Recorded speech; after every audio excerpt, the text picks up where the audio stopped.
Prime Minister Boris Johnson wants to reform a law in order to be able to deport illegally entered people and criminal foreigners more quickly.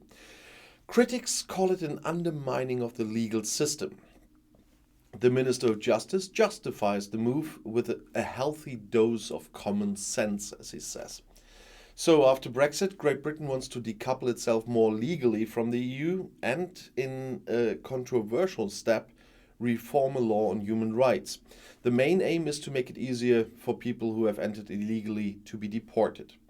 Critics accuse Prime Minister Boris Johnson's administration of wanting to undermine the independent legal system.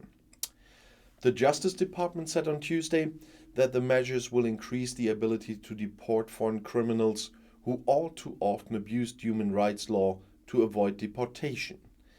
Department head Dominic Raab announced that he would strengthen typically British rights such as freedom of speech and jury trials and add a healthy dose of common sense. Well, if somebody finds any common sense in number 10, please tell me it's a first. The Conservative government holds the 1998 Human Rights Act, which binds Great Britain to the European Convention on Human Rights, responsible for ensuring that people who enter illegally cannot simply be deported. The measures will restore the role of the British Parliament as the final decision maker for laws and create more discretion in the interpretation of judgments of the European Court of Human Rights in Strasbourg, the Justice Department said.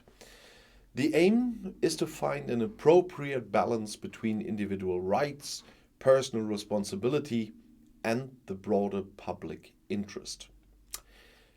Great Britain, unlike Germany, does not have a constitution set down in a single document.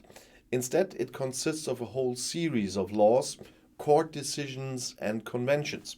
The constitution is constantly evolving through legislation or new interpretations of existing rules and is adapted to new circumstances. So I'll leave it to you to decide which might be the better system. I'll see you in my next video. Bis gleich.